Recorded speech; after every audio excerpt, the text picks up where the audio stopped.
Journalism and mass communication majors at Miami-Dade College had a chance to turn the tables on noted journalists when they made them answer some questions. The most important thing that I think I've learned over the years is that as a journalist, people are looking to you to be somewhat of a leader. Give a little advice. There's a story that should be applied to anybody thinking of getting into sports journalism right now, which is where it's going. I'm late because at 11 o'clock in our building there's a TV studio now for online stuff, and they had an 11 o'clock sports roundtable on the Dolphins draft. You have to really keep your eyes and ears open. You have to be very polite. You got to take notes and kind of absorb everything, and then pick your opportunity to be able to go out on stories. Never be pushy, but if you approach it the right way, you'll realize that people will open doors for you, and those people that you come across early in your career are the people who frankly are going to make a difference later on. And let down their guard. I mean, I love my job, and it's not because it's not a job, it's a career.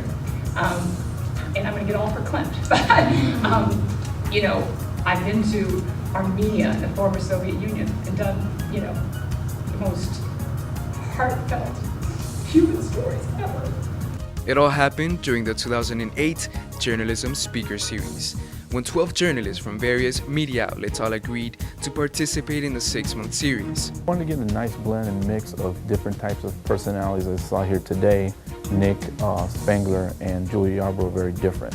And also folks that brought different traits as far as some TV, some print, some radio, different medias such as the Miami Herald, the Sun Sentinel, the Dallas Morning News, the Herald Radio. So you just want to have a good mix of different types of personalities and journalists for folks to be able to kind of look at. The series alternated from month to month from the North and Wolfson campuses. It was hosted by the student publications, The Falcon Times, Metropolis, and this television show, MDC in Focus.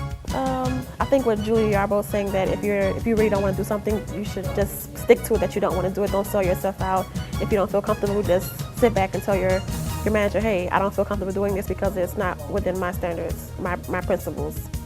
Well, the reason why we created the series, I remember being a student here at Miami-Dade College, and I remember Leonard Pitts, a columnist for the Miami Herald, coming out to speak to students. And I remember how much that had an influence on me.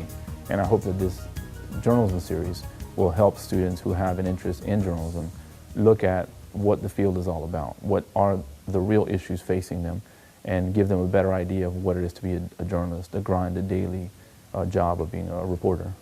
Many of the reporters left such an impression on MDC students that we decided to visit them on their turf to find out what other nuggets they could share. It is here among the cubicles of the newsroom in the Miami Herald where Nicholas Spangler spills out his creativity onto his keyboard. Don't go in with any illusions, because I mean, there probably was a time when this was a great field, like with prospects and such, and I don't get that sense now at all. So if you're really rich, come right in. But if you're not and you need to make some money, you better think really hard about it.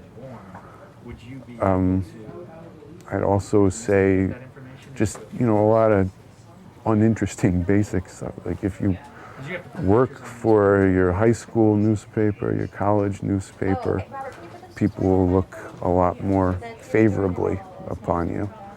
Nobody wants somebody that's untested, uncertain.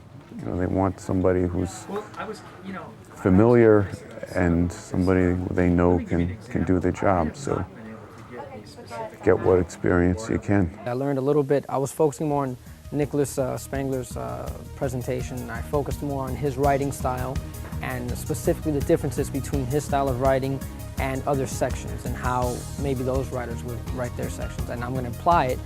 But the most important thing that I learned is how his readers critique his writing and how he pays attention to his readers to, you know, therefore change it or you know, adapt to their criticism, in other words. So I'm going to go ahead and do that. Just focus on what our readers are saying about our own newspaper and then adjust accordingly.